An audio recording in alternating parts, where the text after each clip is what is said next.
Hello नमस्ते, I am Deepali Goyal. स्वागत करती हूँ आप सभी का टारगेट गुरुकुल पर। तो स्टूडेंट्स, आज की क्लास में हम लोग डिस्कस करेंगे कुछ इम्पोर्टेंट क्वेश्चंस जो कि रहेंगे केमिस्ट्री के क्वेश्चंस। ठीक है, तो बहुत ही ज़्यादा डिमांड रही है आप लोगों की केमिस्ट्री की, क्योंकि आप सभी जानते हैं और मैं भी जानती हूँ कि चाहे वो एग्रीकल्चर हो, चाहे वो बायोलॉजी हो, चाहे वो मैथ्स हो, सभी के अंदर केमिस्ट्री ज़रूर आती है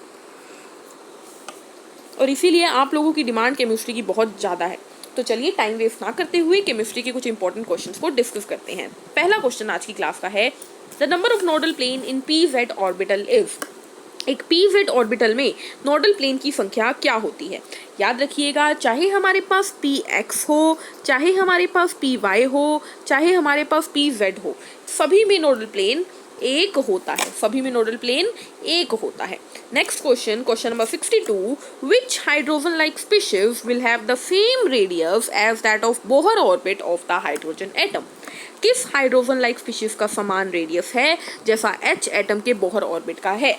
चलिए देखते हैं। बोहर ऑर्बिट का फॉर्मूला होता है R बराबर n स्क्वेयर ए नोड बाय जेड। ठीक है, एन आपको दिया हुआ है, ए नोड को ए नोड रखिएगा, जेड होता है एटॉमिक नंबर। तो सबसे पहले ऑप्शन ए लेते हैं, एन बराबर 2 और हीलियम, तो 2 का square A node by helium का कितना होता है जेड 2, तो ये हो गया 4 A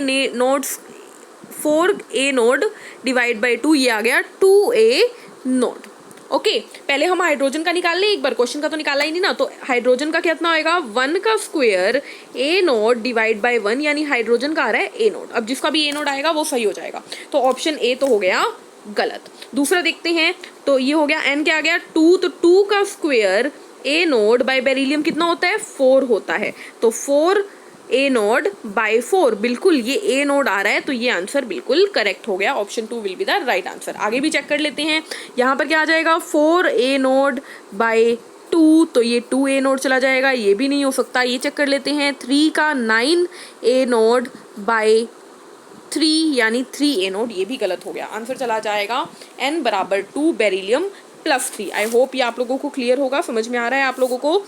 next question, question number 63 हमारे पास देखिए क्या है, the temperature at which a real gas obeys the ideal gas law over a wide range of pressure. Wide range के प्रेशर पर जिस तापमान पर रियल गैस आइडियल गैस का नियम का पालन करती है उसे बोलते हैं बॉयल टेम्परेचर।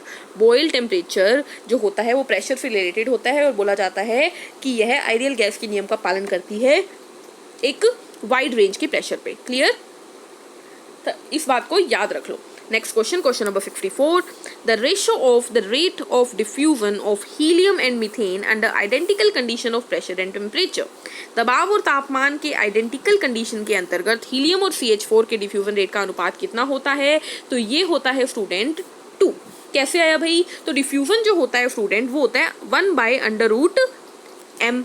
ठीक है, तो अब देखिए √m का मतलब हो गया, अगर मैं इन दोनों की रेशियो निकालना चाहूँ, देखिए मैंने मान लीजिए diffusion of 1 bye diffusion of 2 लिख दिया। 1 है हमारे पास क्या, हीलियम, और 2 है CH4। डिफ्यूजन क्या होता है 1/√m1 लिख दूं मैं यहाँ पे, और उसके लिए क्या लिख दूं, √m2 डिवाइड बाय 1 लिख दूं, कोई दिक्कत?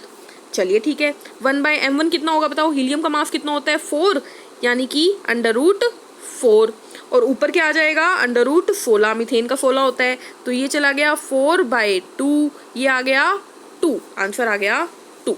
कोई दिक्कत किसी को? डिफ्यूजन होता है 1/√m, यानी molar mass. Clear. Question number 65, for the chemical reaction, ये आपको केमिकल रिएक्शन दी गई है, 3x gaseous plus y gaseous gives x3y gaseous.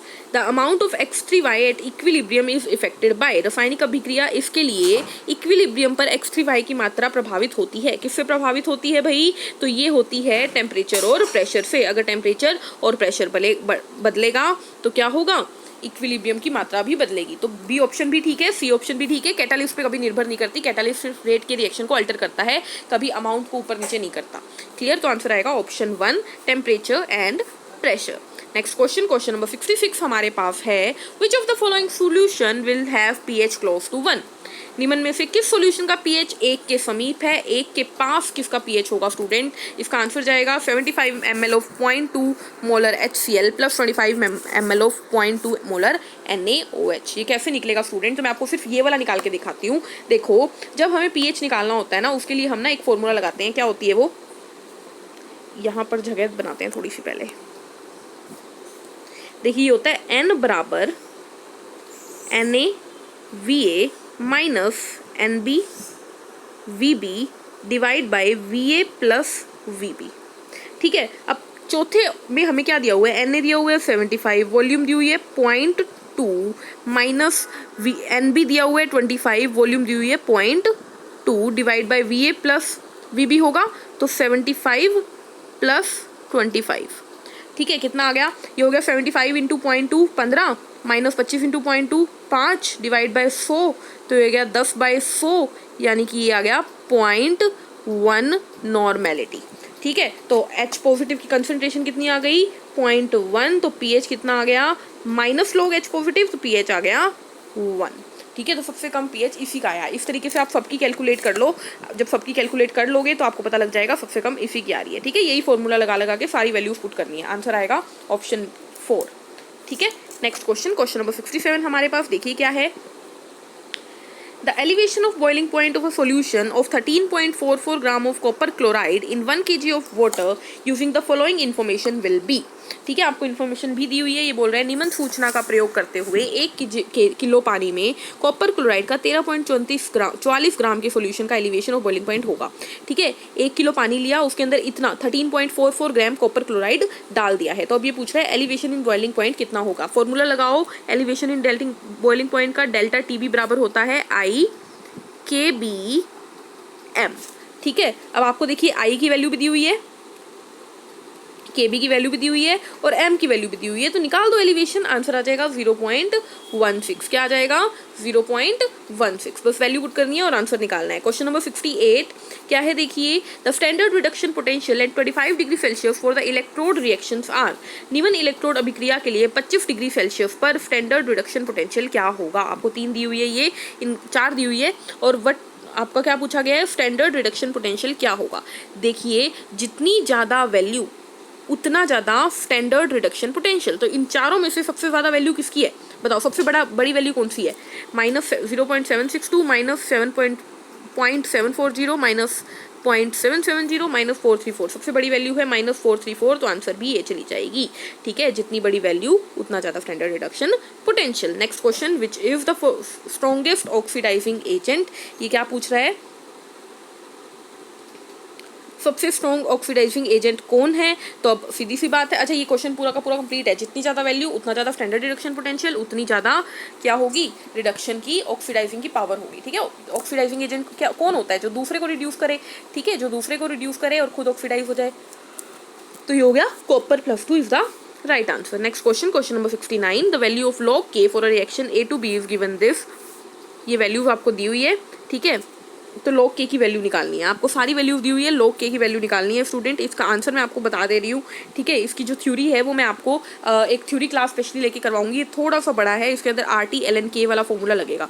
ठीक है, इसका आंसर जाएगा 10। Next question, the rate of physisorption is increase with. ठीक है, किसके साथ बढ़ता है फिजॉर्शन का रेट? तो आंसर जाएगा टेम्परेचर के साथ। जैसे जैसे टेम्परेचर बढ़ता है वैसे वैसे एब्जॉर्प्शन ये वाला बढ़ता चला जाता है। क्लियर? नेक्स्ट क्वेश्चन नंबर 71 देखते हैं क्या है हमारे पास। क्या होगा भाई स्क्रीन के? विच of the following has unpaired electron. निम्न में से किसके पास अनपेयर्ड इलेक्ट्रॉन है? तो देख लेते हैं किसके पास है। नाइट्रोजन का 2 है, यानी नाइट्रोजन ने अपने आपस में 3 बॉन्ड बना लिए। इसके पास तो नहीं है। फ्लोरीन एक ही बना सकता है, बना लिया भाई, इसके पास भी नहीं है। ऑक्सीजन का O2 negative, O double bond O, इसके पास नेगेटिव, एक इलेक्ट्रॉन एक्स्ट्रा है। O2 2 negative, O double bond O और 2 नेगेटिव थे इन दोनों के, तो दोनों ने जोड़ी बना ली होगी। तो अनपेयर्ड इलेक्ट्रॉन किसके पास है? O2 नेगेटिव के पास। Clear? Next question, which of the following has OO linkage. किसमें OO लिंकेज है? तो आपके पास 4 स्ट्रक्चर दिए गए हैं। OO लिंकेज किसमें है स्टूडेंट? तो आपको याद रखना पड़ेगा, इसके फॉर्मूलाज बना के देखने पड़ेंगे और आपको पता लगेगा कि किसके अंदर OO लिंकेज है। चलिए देखते हैं, फिर बना के बनाए। चलिए, वैसे मैं आपको पहले ही बता दूं कि किसके अंदर है। तो आंसर जाएगा H2S2O8। इसका स्ट्रक्चर क्या जाएगा? इसका जाएगा S double bond O double bond O OH फिर O O, फिर S, double bond O, double bond O, OH। ठीक है, इस तरीके से स्ट्रक्चर आएगा। O8 की लिंकेज, ये हो गई OO लिंकेज इसके अंदर मौजूद है। ठीक है, next question, question number 73, an aqueous solution of Na2F2O3 on reaction with Cl2 gives. जब हम Na2F2O3 को Cl2 के साथ अभिक्रिया करवाएंगे तो क्या मिलेगा हमें? तो हमें मिलता है स्टूडेंट सोडियम हाइड्रोजन सल्फेट यानी NaHFO4 प्लस HCl मिलता है हमें। ठीक है, प्लस पानी भी इसमें रिएक्ट करवाया जाता है। एक्वस सॉल्यूशन लिखा है ना, यानी कि Na2F2O3 प्लस Cl2 प्लस पानी gives us NaHFO4 plus HCl। Clear. Next question, question number 74, देखिए क्या है। The number of POP bonds in cyclic metaphosphoric acid. Metaphosphoric acid जो होता है साइक्लिक, उसके अंदर POP बॉन्ड कितने होते हैं? चलिए देखते हैं। साइक्लिक मेटाफॉस्फोरिक एसिड का स्ट्रक्चर ये होता है जो मैं बता दे रही हूँ यहाँ पे। ठीक है, यहाँ पर double bond O OH, double bond O OH, double bond O OH। तो POP बॉन्ड कितने हुए? एक ये रहा और एक ये रहा। ठीक है, लेकिन क्या इतने ही है? क्या लगता है इतने ही है बॉन्ड? नहीं, इसको आप ऐसे कैलकुलेट नहीं करोगे। इसको आप कैसे कैलकुलेट करोगे? देखो, ये आ गया एक POP, फिर एक POP और फिर एक POP, यानी तीन क्या है हमारे पास? POP बॉन्ड है। तीन क्या है हमारे पास?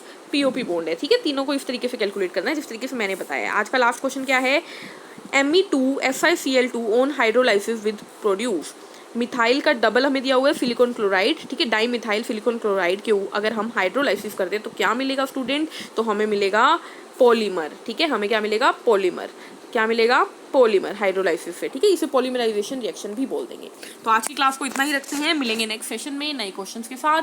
तब तक के लिए पढ़ते रहिए, मुस्कुराते रहिए, खुद का ध्यान रखिए। अगर आपको क्लास समझ में आए, मज़े आए तो वीडियो को लाइक शेयर सब्सक्राइब करना ना भूलें। Take care, thank you, bye bye.